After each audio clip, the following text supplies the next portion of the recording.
علماء کہتے ہیں کہ جو درود ہے وہ بہر صورت قبول ہوتا ہے، اس لیے حضرت عمر رضی اللہ تعالیٰ عنہ فرماتے ہیں کہ دعا کو درود کے ساتھ جوڑ لو، درود تو قبول ہونا ہی ہونا ہے، تمہاری دعا بھی قبول ہو جائے گی، چونکہ اللہ تعالیٰ جل شانہ کی یہ شان نہیں ہے کہ بعض کو قبول کر لے اور بعض کو ترک کر دے۔ ہماری فقہ کا بھی مسئلہ ہے، اگر آپ نے کسی سے سودا لیا ہے، اس میں کوئی ردی چیز آ گئی اور کچھ صحیح آ گئی ہے، اب یہ نہیں آپ کر سکتے کہ جو صحیح ہے وہ رکھ لیں اور ردی واپس کر دیں، یا تو صحیح کے ساتھ ردی بھی قبول کرنا پڑے گی اور یا پھر جو ہے وہ صحیح بھی واپس کرنا پڑے گی۔ یہ نہیں ہوگا کہ مرضی کی رکھ لی اور مرضی کی واپس کر لی، یا سارا سودا قبول کرنا پڑے گا یا سارا سودا واپس کرنا پڑے گا۔ تو اللہ تعالیٰ جل شانہ کے حضور جب درود کے ساتھ دعا مانگی جائے تو پھر اللہ تعالیٰ جل شانہ اس دعا کو چھانٹ کے الگ نہیں کرتا کہ میں نے یہ نہیں قبول کرنی، درود کے ساتھ جو مانگی ہوئی دعا ہے اللہ وہ بھی مستجاب فرما لیتا ہے، وہ بھی قبول فرما لیتا ہے۔ درود پاک وہ بابرکت عمل ہے کہ جو اہل ایمان کو تعلیم دیا گیا۔ علماء نے لکھا کہ زندگی میں ایک مرتبہ درود شریف پڑھنا فرض ہے، اور جب حضور علیہ السلام کا نام لیا جائے اس وقت درود پڑھنا واجب ہے۔ اس کے علاوہ بھی وجوب کے اور بہت سارے مقامات علماء نے بیان کیے، اور نمایاں 40 مقامات علماء نے بیان کیے جہاں درود شریف پڑھنا مستحب ہے، لیکن بعض مقامات پہ درود شریف پڑھنا مکروہ بھی ہے، جس طرح باتھ روم اور اس قبیل کے اور مقامات اور جگہیں اور جو ہے وہ احوال ایسے ہیں جہاں درود شریف نہیں پڑھا جائے گا۔ باقی درود شریف وہ بابرکت وظیفہ ہے، وہ مقبول بارگاہ عمل ہے کہ جس کو جتنی بار مرضی پڑھو، ایک تو طبیعت میں اکتاہٹ نہیں ہوتی، انسان تھکتا نہیں، اور دوسرا اس عمل کی برکتیں اتنی ہیں، اس کا ثواب اتنا ہے کہ حضور نبی رحمت صلی اللہ علیہ وسلم کا فرمان حضرت ابو ہریرہ رضی اللہ تعالی عنہ سے سماعت کر لیجئے کہ حضور علیہ السلام نے ارشاد فرمایا من صلی علیہ صلاۃ واحدۃ صلی اللہ علیہ عشرا، جو میرے اوپر ایک مرتبہ درود پڑھتا ہے اللہ تعالیٰ اس پہ 10 رحمتوں کا نزول فرماتا۔ یہ اس بابرکت وظیفے کا نتیجہ ہے جو بندہ مومن کو نصیب کر دیا جاتا ہے۔ دوسری روایت حضرت انس بن مالک رضی اللہ تعالی عنہ سے مروی ہے ان النبی صلی اللہ علیہ وسلم قال من ذکرت عنده فلیصلی علی ومن صلی علی مرۃ صلی اللہ علیہ بها عشرا۔ حضور نے فرمایا کہ جس شخص کے سامنے میرا ذکر کیا جائے اس کو میرے پہ درود پڑھنا چاہیے، اس لیے کہ جس نے میرے اوپر ایک مرتبہ درود پڑھا اللہ تعالیٰ اس پہ 10 رحمتیں نازل فرماتا ہے۔ علماء نے ایک بڑی خوبصورت بات لکھی، وہ کہتے ہیں کہ اصل درود پڑھ کر کے اپنے لیے رحمتیں طلب کرنا ہوتا ہے رب سے، کیونکہ مصطفیٰ کریم علیہ الصلوۃ والسلام ہمارے درود کے محتاج ہے۔ بندہ کہ میں درود پڑھ رہا ہوں، جب ہم نہیں تھے اس وقت بھی مصطفیٰ پہ درود پڑھا جا رہا تھا، جب کائنات کو خلق وجود بھی نہیں دیا گیا تھا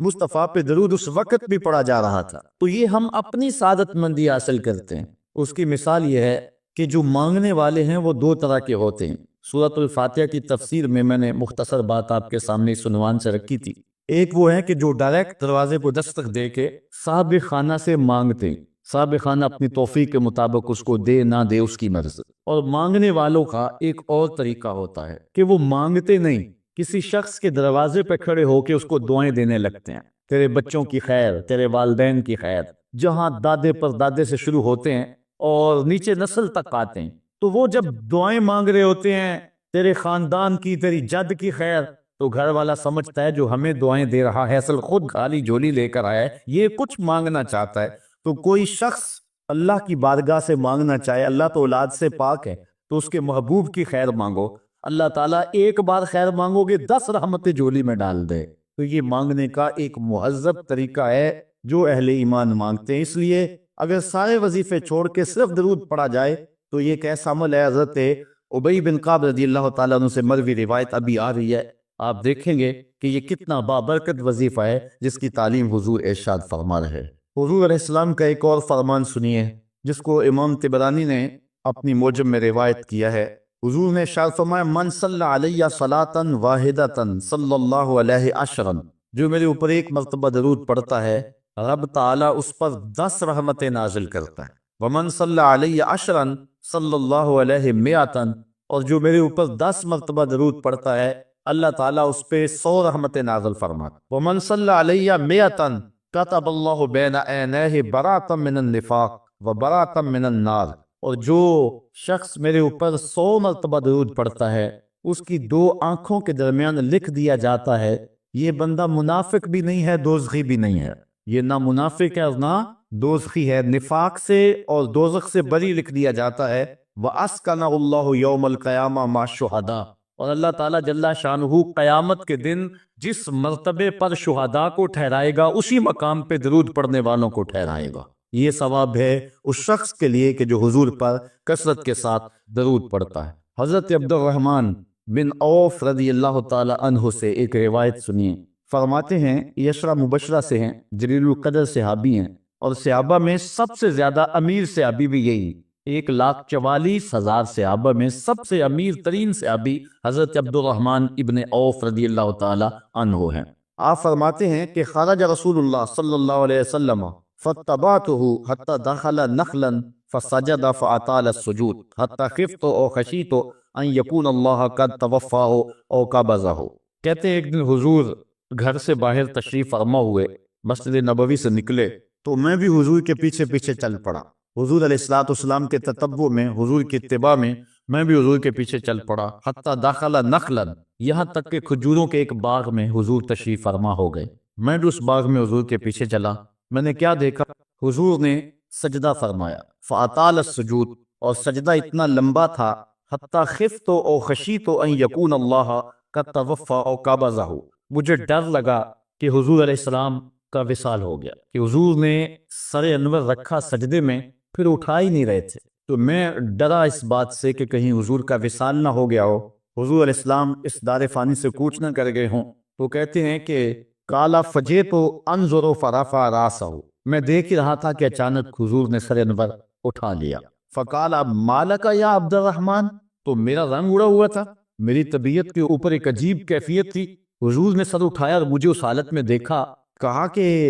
اے عبد الرحمن تجھے کیا ہو گیا؟ میں نے کہا فذکرت ذالک لہ،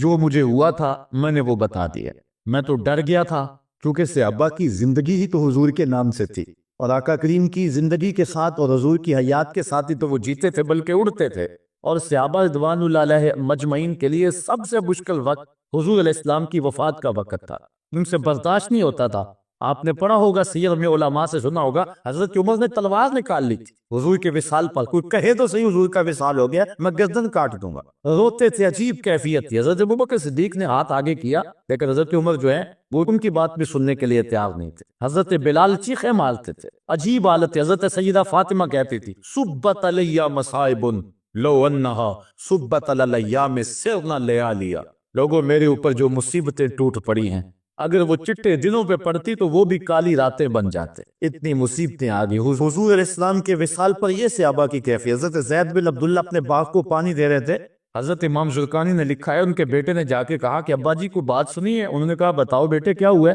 کہا حضور کا وصال ہو گیا۔ تو حضرت زید نے یوں ہاتھ اٹھائے اور سنو انہوں نے کیا کہا، اللہم اذہب بصری حتی لا ارا بعد حبیبی محمد احدا، اے اللہ مجھے اندھا کر دے، مجھے نابینا کر دے، آنکھوں کے چراغ روشن اس لیے تھے کہ تیرے رسول کو دیکھتا تھا، اب حضور اگر اس دنیا سے چلے گئے تو میں نے آنکھوں کی چراغ کیا کرنے؟ تو اللہ تعالیٰ نے ان کی دعا قبول فرما لی اور وہ فوراً نابینا ہو گئے۔ کسی نے بعد میں ان کے پاس جا کر افسوس کیا کہ تمہاری آنکھوں کی بینائی جاتی رہی ہے، بڑا افسوس ہوا ہے، وہ فرمانے لگے تمہیں ہوا ہوگا مجھے تو کوئی نہیں ہوا، میں تو حضور کے بغیر کسی کو دیکھنا ہی نہیں چاہتا۔ اور اعلیٰ حضرت فرماتے ہیں کون نظروں پہ چڑھے دیکھ کے تلوا تیرا، جس نے آپ کو دیکھا پھر وہ کسی کو جو ہے وہ اور کیوں دیکھے؟ تو یہ صحابہ کی کیفیت تھی۔ بلکہ غداوا نامی اونٹنی جس پہ حضور سواری کیا کرتے تھے، کتب میں آتا ہے، صحیح روایات ہیں، وہ حضرت فاطمہ زہرا کی دہلیز پر سر رکھ کے رویا کرتی تھی، اور وہ یافور نامی دراز گوش جس پہ حضور سواری کیا کرتے تھے، جس کو ہم اپنی زبان میں گدھا کہہ لیتے ہیں لیکن نسبت رسول سے ہوگی تو پھر اس کو دراز گوش کہیں گے، تو وہ